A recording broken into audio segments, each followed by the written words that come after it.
What's going on, everybody? Welcome to Spiritual Reels. I just wanted to tell y'all this little story, give y'all a little bit of encouragement, because God always, bring everything full circle. So when I was living in Irvington, New Jersey, living on Eastern Parkway between Grove Street and Eastern Parkway. So all the blocks was like one way is either going up or down, all the way, down to probably like 18th Avenue. So I was about to walk my friend home, or up the street. I was walking him up the street. And as I'm walking up the street in Irvington, they got a lot of gangs out there, like the Bloods and Crips, things like that. But there's mostly a lot of Crips in Irvington. So it was crazy because as I'm walking up the street, I'm always, trying to be aware of my surroundings. So we walking up the street, we get toward the top of the hill, and I see this car ride by. And it had like 5 people in it. They was kind of driving slow. So I just was on point, like just looking, making sure I was good. And it was crazy because they rolled by the first time, and now I'm on Grove Street, which is like a main block. And it's a lot of traffic on that block. It's like nowhere to pull over. So as I get to the top of the block, my friend walked the other way. And as I'm about to walk back down the street, the car drives around the block again. So now I'm really like, on guard. And then I got to walk back down the hill, down the one way, but the car's traffic is going up. So as I'm walking down, I see the car at the bottom of the hill and it comes up and around, but I'm still at the top. So now they was like by the corner. So I'm like, I need to get down there, but I don't want to go backwards where I just came from or get stuck in the middle of the block. So as I'm walking toward the bottom, I'm like in the middle of the block now, and I see that same car at the bottom, but then it pulls over and stops. So I'm thinking, oh, maybe, I'm just bugging. So I started walking a little bit more, and they had started coming up the street simultaneously. So as it's getting close to me, I'm like looking, just being on guard, making sure I'm good. And it kind of passes me, maybe like a car, and it stops. And once I got close enough, dude jumps out from behind the car and was like, yo, you know what it is. He had a red mask on his face. Like I said, it was a lot of Crips out there that lived in Irvington. So sometimes the Bloods would come through there and try and get at them or whatever. And I just happened to be walking through there. I'm not a Crip or nothing like that. But as I'm walking through there, dude pulls out the gun. Now my mother said always keep like at least $5 on you, just in case, somebody do try and do that. So I told him like, yo, I got my wallet. He like, yo, put it on the ground. I was so scared he was gonna shoot me.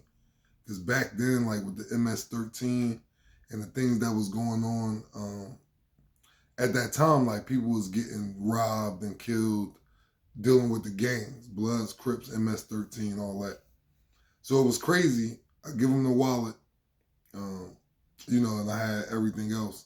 He told me to take everything out the pockets, but he really wanted the wallet. So he gets the wallet and they pull off. So I was just thanking God that, it could have been worse. So long story short, I don't have no ID. My social security card was in there. Now I gotta go get a new birth certificate, new social.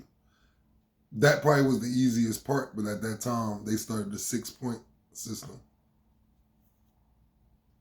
And with them doing the 6-point system, I was able to get my birth certificate and social, but nothing with my address on it. So it was a motor vehicle in Irvington, right there on Springfield Avenue. And if you know that area, it's not there no more, but it was a motor vehicle on Springfield Avenue. And I go there and I'm telling them, hey, I have my birth certificate, social security, needed the 6 points. So I went and got another debit card or whatever. So I was able to get that, but I didn't have proof of address. And the reason I didn't have proof of address because I had this MX-6 and I ended up getting into an accident So the car was totaled out, and the insurance company sent the check to my house, and somebody tried to steal it out the mailbox. They tried to cash it and everything, but we caught it in time to stop it. So from that point on, we got like a PO box up in West Orange, and I wasn't able to just, have any physical address on my mail, because that time I was living with my mother. I ain't really have that many bills and nothing like that where it's like it's definitely coming there. Everything still went to the PO box. That was kind of like my address. So when they say physical address, you need an actual address that you live at physically. So the crazy part is that when I go on motor vehicle, I'm telling the lady I don't have no other way to show you, my proof of address. So she says, you have a lease or something? So I called my mother and like, Mom, do we got a lease? She said, yes. I walk to the house, come back to motor vehicle. The lady looks at the lease and say, oh, nah, your name not on it. So I'm like, oh, man. So I'm asking her, is there any other way to go around it? Because like now I'm out of options and I'm getting frustrated and everything. She looked me dead in my face and was like, no. Coincidentally, as soon as I walked outside, my mother called me and said, Jackson Hewitt got one of those rebate checks for you. And another coincidence, Jackson Hewitt was right across the street from the motor vehicle, if anybody familiar with that area. So I'm like kind of frustrated with my mother too, because I'm like, okay, what I got to do with anything? But then I'm like, no matter what it is, let me just go see. So I walk over there, Jackson Hewitt. They said, yeah, we have a rebate check for you. I think it was like $85 or something like that. I wasn't really pressed for money at the time, so I was more focused on the ID. Lo and behold, I open up the envelope and my address was on it. So now I go back in motor vehicle and I'm telling the lady, she's like a manager or whatever. I'm like, yo, God is so good. You wouldn't believe what just happened. And she looked at me like I had two heads. And I'm like, yo, that's so crazy, because I don't know how else I would have been able to do that.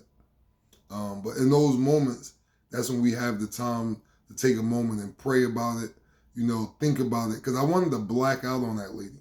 I wanted to really curse her out for not being able to try and help me in a different way. But after she said no, I just said, thank you kindly. But I was heated inside. I didn't show her that. I didn't treat her no different. So when I came back, I was super happy. And she looked at me, like I said, like I had two heads. Like, what are you talking about? So I just wanted to send some encouragement for anybody out there who, you go through the struggle. We all do. It's part of life. It's all about how you react to it, though. So y'all have a blessed day, and I'll check y'all out later. Peace.